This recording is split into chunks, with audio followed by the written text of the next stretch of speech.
Pues continuamos. Voy a presentar a continuación al último ponente, a don Miguel Ángel Blanes Climent. Es doctor en Derecho, profesor de Derecho Administrativo, autor del libro que yo ya me había leído, La transparencia informativa de las administraciones públicas, paréntesis, y muy buenos libros, lo aseguro. Funcionario a carrera de la Diputación Provincial de Alicante, aunque actualmente presta servicios en la oficina del Defensor del Pueblo de la Comunidad Valenciana. Hizo una tesis doctoral con un nombre muy breve, La transparencia informativa de las administraciones públicas, el derecho de las personas a saber y la obligación de difundir información pública de forma activa. Tiene un blog propio, escribe bastante en las redes sociales, participa bastante y, al igual que el resto de los compañeros, un lujo. Adelante. Muchísimas gracias a todos vosotros por permanecer aquí en la sala a estas horas de la mañana, a toda la organización, a todos los compañeros y amigos que aquí estamos presentes. Para mí es una verdadera satisfacción y un placer el poder estar aquí. Me gustaría ser lo más breve posible porque ya son unas horas un poco avanzadas, no aburriros, intentar conseguir que permanezcáis en la sala. Si tiene que ir alguien al cuarto de baño puede ir desde luego, pero me interesaría un poco contaros mi experiencia personal sin aburriros y que luego podáis participar, porque esto, si algo bueno tiene también, es el no dejar de aprender. Os cuento rápidamente un poco de transparencia personal. Yo tengo ahora 44 años, pero llevo 25 años trabajando en distintas administraciones. Empecé de auxiliar administrativo, muy jovencillo, en un ayuntamiento, luego estudié Derecho y finalmente... Pues bueno, estoy ahora en lo que es el defensor, lo que sería el diputado del Común aquí en Canarias y bueno, pues la verdad es que ya madurito, con 38 años, me decidí a hacer la tesis doctoral, que por cierto no he conseguido que la madre de mi hija Carmen la lea, con lo cual os puedo decir que esto no es materia fácil. Es verdad que cuando ahora hablamos de transparencia, yo decidí hacer la tesis porque estaba ya a nivel de ciudadano y de funcionario pues bastante indignado por mi día a día, ¿no? Deciros que yo me dedico en el Defensor a resolver reclamaciones o quejas de los ciudadanos pues de toda índole, ¿no? De educación, servicios sociales, sanidad, urbanismo, medio ambiente. Y os puedo decir que yo cuando escucho aquí a veces de que si el acceso a la información, los ciudadanos no solicitan mucho, no tal... se me ponen un poco los pelos de punta, porque a poco que lleves experiencia en la administración pública trabajando desde dentro, os puedo decir que da igual la materia, en un 80% de los problemas que tiene el ciudadano es que no le contestan a sus escritos, no le dan información, teniendo la condición de interesado, y pasan bastante de su situación, ¿no? Entonces... rápidamente yo voy a hablar de estas dos cuestiones que me han asignado, pero me gustaría deciros que pues que como ha comentado Daniel acerteramente, ni el Código Penal cambia a los delincuentes, ¿no? Las leyes no cambian a las personas. Nosotros tenemos, en fin, una manera de ser que incluso cuando nos comportamos en el ámbito privado, que estamos conociendo una pareja o algo, pues mostramos nuestra mejor cara, nuestro mejor lado, ¿no? Somos poco transparentes, a veces ocultamos. Y ahora tenemos estas leyes, este aluvión normativo, pero la pregunta previa es, ¿nos gusta ser transparentes? Tanto en nuestra profesión como funcionarios, tanto como ciudadanos, como políticos. Tenemos una ley, ahora luego lo podremos comentar rápidamente, que en un momento dado, después de muchísimos años de sistema democrático, pues la hemos aprobado y tenemos ahora muchas autonómicas, pero en el fondo yo creo que es importante el reconocernos a nosotros mismos si nos gusta contar o no las cosas, porque en la medida en que otras personas tengan información de nuestra gestión, indudablemente nos hacemos más vulnerables, nos hacemos estamos más sometidos a la crítica, nos puede la gente decir si hacemos las cosas bien o hacemos las cosas mal. Yo os puedo decir que he venido aquí y la organización no me ha pagado un duro. Si la organización me hubiera pagado 1.000 euros, pues a lo mejor no lo diría, porque alguno de vosotros podría decir, jolín, ¿y este tío que viene ahora a ganarse la vida de la transparencia? ¿A dar conferencias por ahí, a hablar de su libro y a vivir de esto? ¿Cómo se le paga eso, no? Entonces, es importante que sepamos que la transparencia no la vivimos tampoco igual, siendo un político, siendo un ciudadano o siendo un funcionario. Como funcionario yo escucho a muchos compañeros que dicen, jolín, encima todo este trabajo, para la mala fama que tenemos, la cantidad de años que tenemos el sueldo congelado y la cantidad de recursos humanos que hay mal distribuidos y gente que no hace nada, ¿no? El político indudablemente tiene unas prioridades, entiende de la transparencia como algo que indudablemente se ha puesto muy de moda, pero si no cree en ella, la considera también como algo de rabiosa actualidad, pero tampoco muy convencido, porque cuando hablamos de transparencia tenemos que pensar en aquel ciudadano que le van a expropiar la casa por un proyecto urbanístico ambicioso y que solicita información y no se la dan. Tenemos que pensar en aquel que ha solicitado una ayuda a la dependencia, lleva años sin saber qué pasa con su expediente y no se la dan. Es decir, todo esto que hablamos de publicidad activa, hemos cogido quizá una de las partes de la transparencia, pero la transparencia, como la otra vertiente de acceso a la información, es una gran asignatura pendiente, no solamente de nuestro país, sino de la humanidad, podríamos decir. Yo os puedo contar que cuando estuve haciendo la tesis me sorprendió que ya en la Declaración de los Derechos Humanos del Hombre de 1789 se reconociera que la sociedad tenía derecho a que cualquier agente público rindiera cuentas de su gestión. Eso en 1789 se tenía claro. Vosotros podéis valorar dónde estamos todavía, ¿no? Y pondré ejemplos más claros. Suecia es el país que tuvo su primera ley de acceso a la información en 1766. 1766. Imaginaros el tiempo que ha pasado desde entonces y lo que lógicamente han podido ir aprendiendo y sobre todo ir adquiriendo esa cultura. Nosotros tenemos la ley estatal del 2013, un aluvión de autonómicas, que ahora al hilo de lo que vaya surgiendo haré breves comentarios, pero os lo vengo a decir porque efectivamente la transparencia, estos dos temas que me han, tanto las consecuencias del incumplimiento, no es un tema novedoso, lo llevamos arrastrando desde hace un montón de tiempo. Como digo, Suecia lleva, y los países nórdicos en general, llevan la delantera. En el ámbito de la Unión Europea no penséis que las cosas también van mejor. Allí hay reticencias serias a que la Unión Europea apruebe directivas para obligar a los Estados a aprobar leyes de acceso a la información que sean homogéneas. En cualquier otra cosa sí que hay directivas en protección de datos, y ahora luego lo comentaremos, por supuesto, desde el principio. Pero los Estados son reacios a que la gente pueda ver su información y acceder soberanía, incluso en el ámbito comunitario. Por descender un poco al contenido y contaros lo más rápidamente posible, bueno, pues que sepáis que tanto la ley canaria como muchas autonómicas y luego la ley estatal con el Código de Buen Gobierno, pues regula estas potestades o aspectos sancionadores, ¿no? Voy a ir un poquitín rápido, disculparme, las diapositivas la van a colgar en la web y entonces pues las podréis ver con tranquilidad, ¿no? Pero un poco resumiros, me voy a detener un poco en lo que, bueno, las infracciones básicamente se distinguen entre personas privadas y públicas, partidos políticos, empresas, contratistas o concesionarios y luego altos cargos y funcionarios, ¿no? Os puedo resumir rápidamente que la ley canaria sí que contempla infracciones para altos cargos. Las infracciones graves, muy graves, suelen ser cumplimientos reiterados, es decir, que tienes que hacer las cosas bastante mal y varias veces para que se pueda activar esa infracción, pero luego un poco, resumiéndoos el tema, es o sea, el sistema falla completamente porque estamos hablando aquí de infracciones que pueden cometer los altos cargos cuando quien tiene la potestad sancionadora son esos propios altos cargos, ¿no? Con lo cual aquí no está resuelto la independencia del órgano sancionador. Un alto cargo sabéis que es una persona de absoluta confianza política que para destituirlo no necesitas tampoco más que conforme lo nombraste, ¿no? Hacer el decreto o el nombramiento y chimpum. Entonces, realmente aquí, tanto en la ley canaria como en la ley estatal, incluso en todas las demás autonómicas, que aquí se han copiado y se han pegado, efectivamente aquí la potestad sancionadora es algo más teórico que real, porque la autoridad que tiene la potestad sancionadora independiente y todavía, ojalá me equivoque, pues no hemos visto ningún caso. Dudo mucho que se puedan producir.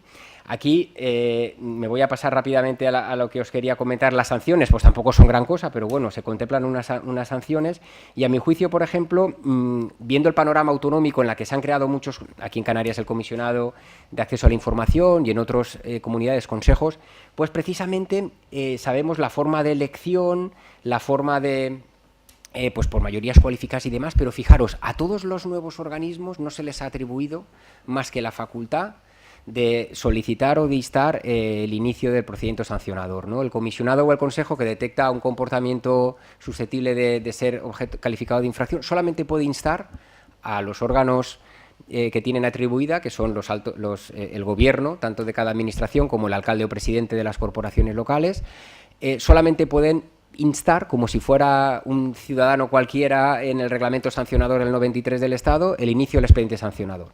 A mi juicio, si creas un órgano y te lo crees que es independiente, le tienes que atribuir la potestad sancionadora también. Llegar hasta el final. Si no, pues realmente se queda muy corto. Incluso el mismo comisionado, si esa solicitud no es atendida, tampoco tiene legitimación o capacidad para recurrir.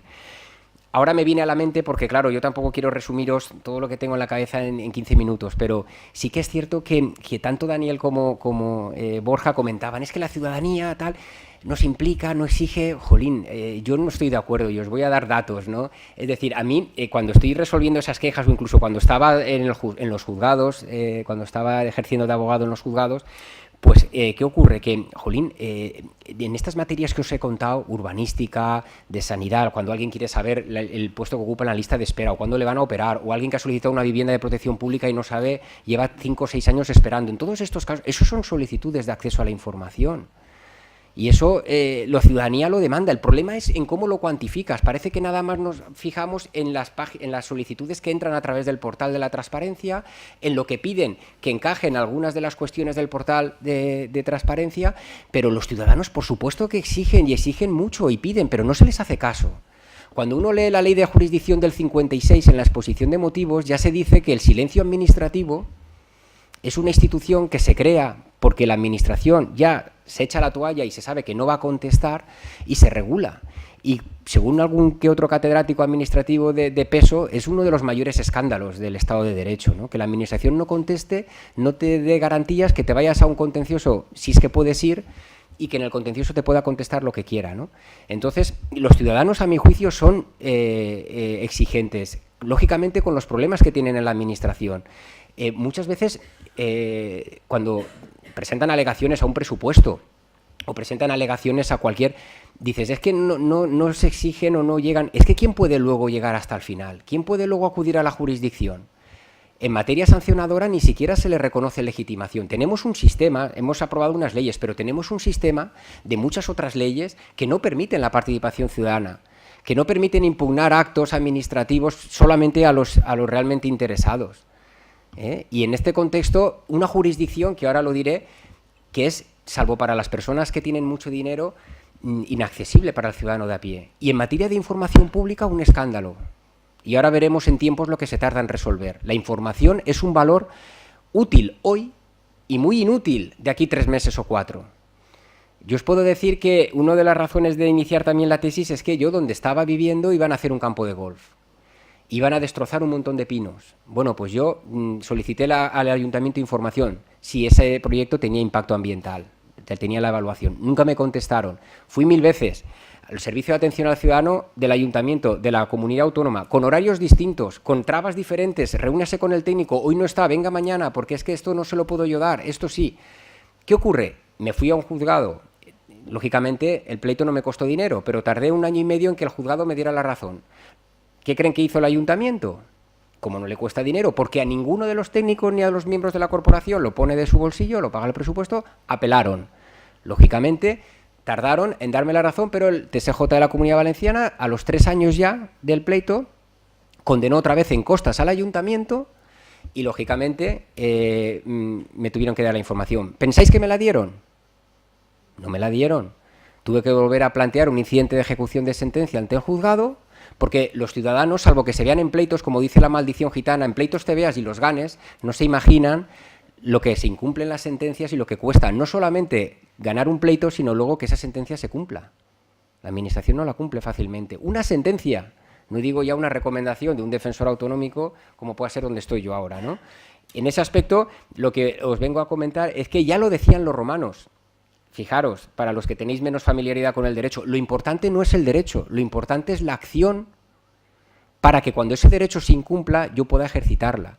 Y aquí lo que es lamentable es que efectivamente creamos instituciones, y digo yo, y yo, bueno, en mi tesis doctoral pues no me manifesté muy propicio a ellas, y ojalá tenga que rectificar, ¿no? Pero la única institución independiente hoy por hoy que tenemos en este país, y que si se le quisiera atribuir el tema o la facultad de resolver las solicitudes de acceso a la información, es la autoridad judicial. Pues si efectivamente se quisiera que los ciudadanos, ese que lleva años que no sabe si le van a expropiar o no, ese que lleva años y no sabe si la ayuda se la van a dar o no, ese que ha pedido intereses de demora y no se los pagan, pues que pueda tener, no se encuentre en una situación de absoluta indefensión, ¿no? Porque hasta hace muy poco tenías que pagar hasta las tasas para acudir, ¿no? Entonces, lo que, sin irme muy por los cerros de Úbeda, deciros, volviendo al aspecto sancionador, ¿qué infracciones hay para los altos cargos? Hemos dicho que la potestad sancionadora es muy difícil que se active porque la tienen ellos mismos. A los órganos nuevos no se les ha querido atribuir esa facultad, no se les ha querido. Hubieran, a mi juicio, sido más independientes, porque ahora está pasando que hay resoluciones de los consejos o del comisionado probablemente no haya tenido aún todavía esa suerte o tiene otras habilidades para que no se vea en esa tesitura, que no la cumple. ¿Qué pasa si la administración no incumple la resolución de los consejos? Pues por desgracia las leyes que se han aprobado hasta ahora no tienen instrumentos ni para sancionar ni para imponer multas coercitivas. El ciudadano se queda igual que estaba, ¿no? Entonces, efectivamente, a mi juicio se le debería de haber atribuido. A nivel funcionarial, todos sabemos, cuando trabajamos, llevamos años en la administración, que cuando tienes algún ciudadano que te pide información, pues normalmente es el político el que decide esto se da, esto no se da, y ahora tú razona o explica por qué no, y acógete a ese tema, ¿no? Se opera así, ¿no? No más que me hacía gracia por lo de la ponderación, ¿no? De los valores a ponderar, no, es más sencillo, o sea, el concejal o el alcalde o el consejero, eso no se da, y acógete a las multitud de excepciones que las hay, ¿no? Y entonces deciros que el funcionario no se ha contemplado ni en Canarias ni en muchas comunidades infracciones, no está en el Estatuto Básico del Empleado Público, no está en la normativa sectorial de función pública de cada comunidad en materia de qué pasa si el funcionario no permite el acceso. Pero en cambio sí que están, y muy graves, infracciones para cuando el funcionario revela información que puede ser confidencial o cuando de alguna manera divulga información por razón de su cargo. ¿Qué ocurre? Que hasta incluso los funcionarios que puedan ser un poco proclives a facilitarle la vida al ciudadano se encuentran con un sistema disciplinario que sí que les puede sancionar si dan información y que no les va a sancionar si no dan información. Lo digo porque es importante saber que estas leyes abordan la transparencia, pero nos enfrentamos a un montón de normas que existen en nuestro ordenamiento jurídico administrativo y que precisamente van por otra línea, ¿no? Muy distinta a la transparencia, o no se han modificado y ojalá que se acaben modificando, ¿no? Pero como digo, quería comentar, y sin irme mucho por los cerros de Úbeda, lo importante para que podamos, aquí, lo de la situación de la jurisdicción, no os voy a marear con cifras ni nada, ¿no? Pero simplemente deciros que, bueno, los datos que os van a llegar más, ¿no? O sea, en 2014, por ejemplo, la del 2015 aún todavía no se ha aprobado y por eso no puse esos datos, esta está aprobada, ingresaron 206.000, ¿no? Pero jueces de lo contencioso, para que tengáis una idea, hay 569.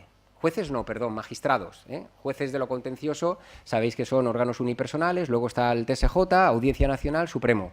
Pues salen a un reparto de 365, ¿no? Más o menos de año.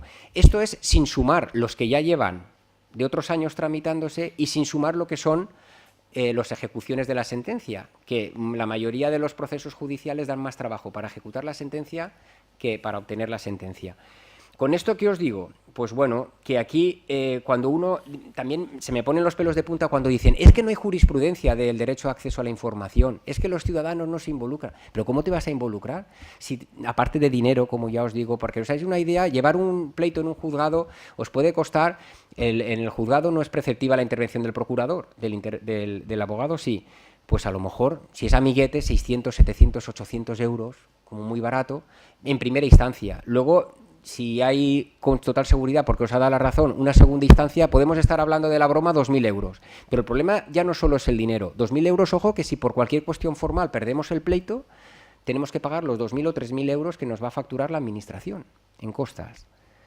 Eso, si somos personas físicas, aún tenemos un alivio porque no pagamos tasa, pero las personas jurídicas, pequeñas empresas, asociaciones, tienen que pagar además una tasa, con lo cual tardas más de 2 años. La información, cuando en el caso que os he contado yo que tardé 4 años, tuve la grandísima suerte, a mí en eso la crisis me vino muy bien porque frenó el proyecto.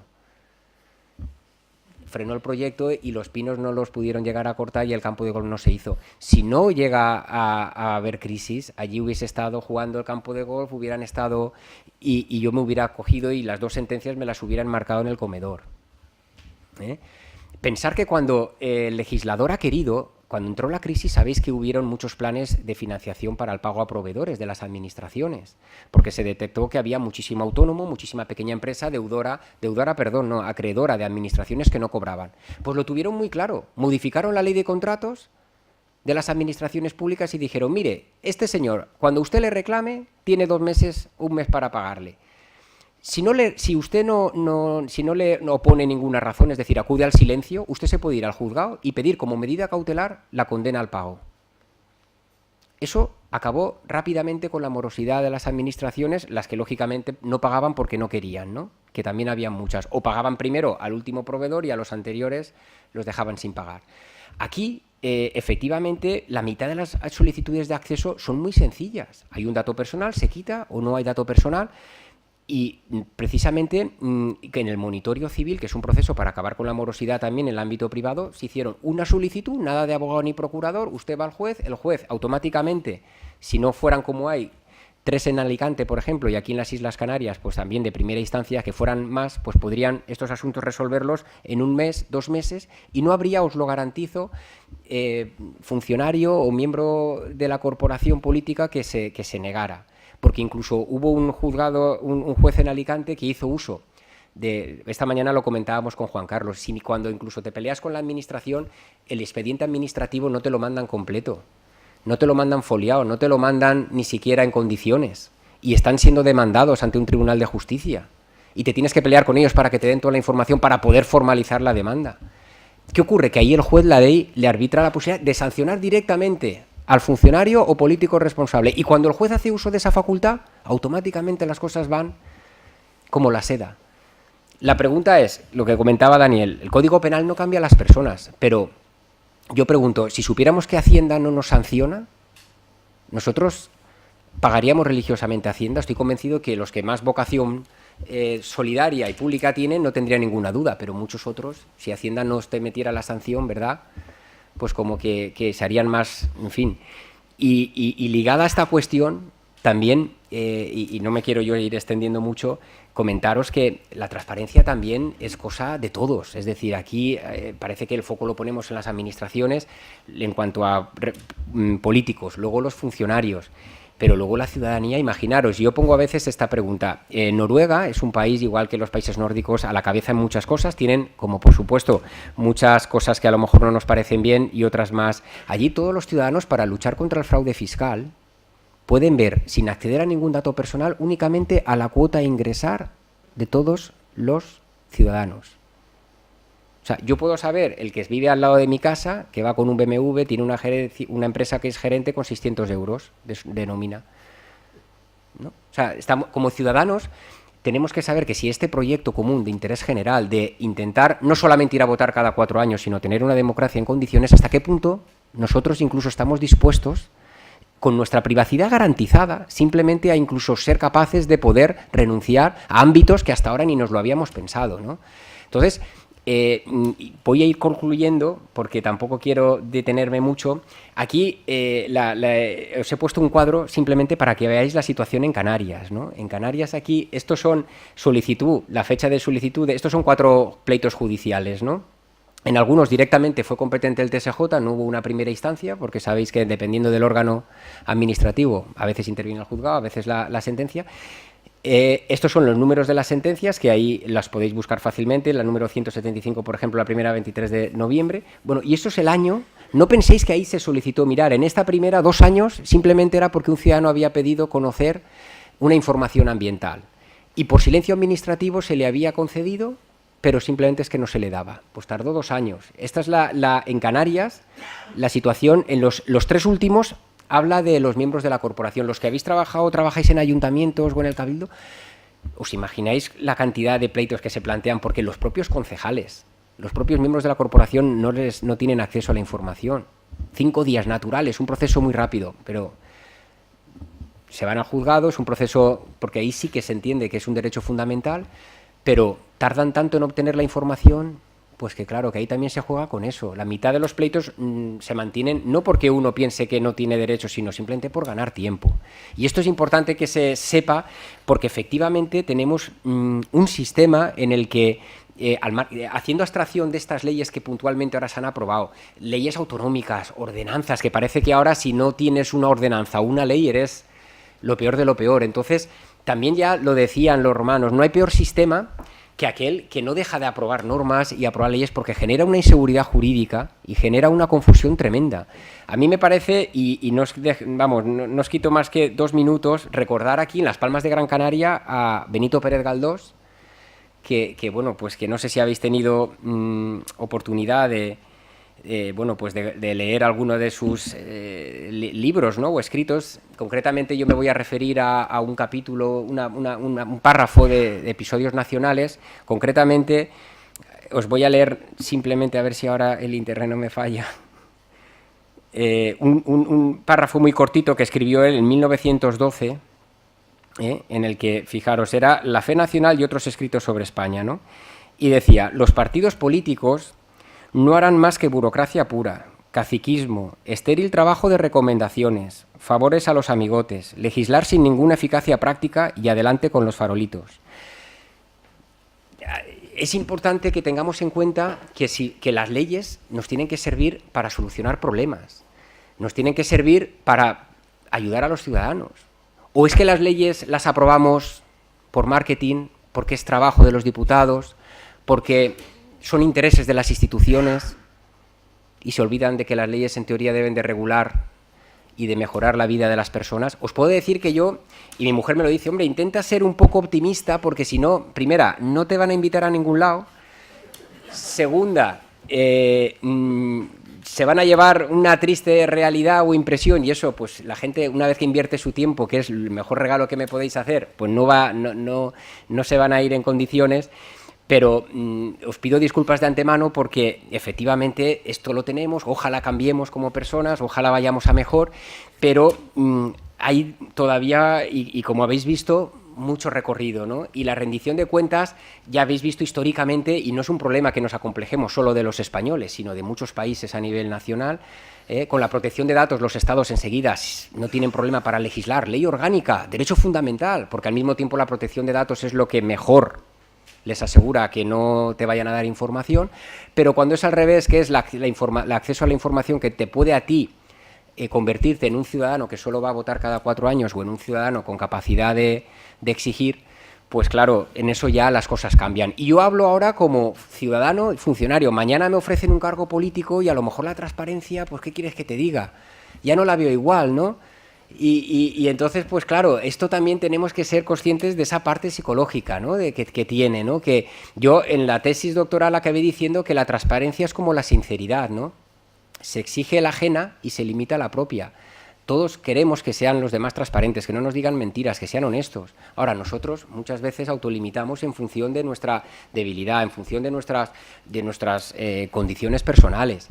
En fin, la administración es complicada, lleva muchos años con problemas de difícil solución, pero a mí sí que me gustaría en eso pues acabar con un mensaje optimista, ¿no?, de que es importante, por ejemplo, estas jornadas, es muy importante que la gente vayamos concienciándonos y sobre todo pues que podamos intentar llegar a una democracia de mayor calidad. Ojo, si queremos, porque esto también pasa como lo de las reuniones de vecinos, ¿no?, que es un coñazo ir, pero luego es lo que comentaba Javier, ¿no?, que el administrador que nos hace la pirula no nos gusta, claro, pero tenemos que sacar ese hueco para ir allí, leerlos las cuentas, estar encima de ellos, si no. Y entonces también podemos ser ciudadanos que a lo mejor digamos, no, nosotros cada 4 años vamos, votamos y ya está. Si mi situación económica no es mala, yo tampoco me preocupo mucho de tal. Y si no, pues ya sé que mira, que voy a pedir algo, no me lo van a dar y chimpum, ¿no? Todo depende de nuestras aspiraciones como personas y como país, ¿no? Y en ese aspecto, simplemente ya para concluir y que podáis, es la 1:30, intervenir y tal, deciros que bueno, pues que en esto... lógicamente también va a tener mucho que ver, pues no sé, la coyuntura nuestra, mi modo de ver, el que haya en el 2013 hemos aprobado una ley, después de tantos años de democracia sin ley, también hay que tener en cuenta que ha habido una crisis tremenda, una presión social importante, recortes, ha habido desde Europa cierta desconfianza con España al momento de la intervención, porque hasta incluso los datos del Banco de España se pusieron en cuestión. Y éramos el único país de la Unión Europea, junto con Chipre y Malta, que no teníamos ley de acceso a la información, y la aprobamos, Pero bueno, yo reconozco que, fijaros, cuando estuve, y con esto es lo último que ya nos aburro más, cuando estuve leyendo las intervenciones parlamentarias de la Ley de Transparencia, llegó el tema de si el acceso a la información era un derecho fundamental, ¿no? Y entonces, claro, ahí fueron expertos al Congreso de los Diputados y opinaron, ¿no? Expertos catedráticos, en fin, expertos de distintas materias, y fueron a dar su opinión, ¿no? Y entonces pues dijeron, jolín, pues el derecho de petición en la Constitución, el derecho de petición, que es solicitar algo graciable, es un derecho fundamental, pues parece que hoy en día, si tuviéramos que hacer una Constitución nueva, si tuviéramos que tal, o sea, sería difícil que no fuera un derecho fundamental. Bueno, pues la cuestión es que el debate en sí parlamentario, que por eso es un poco la llamada que os quiero hacer de si las leyes las aprobamos para, de alguna manera, en beneficio del interés general y del ciudadano o para otros fines, pues el debate no fue sobre si era mejor para el ciudadano que el acceso a la información fuera derecho fundamental para colisionar con el derecho a la protección de datos, que era fundamental y que no saliera siempre perdiendo. Y el debate parlamentario no fue ese. El debate parlamentario fue que es que si se reconocía como un derecho fundamental, lógicamente la competencia, al igual que pasó con la protección de datos, iba a ser exclusiva del Estado.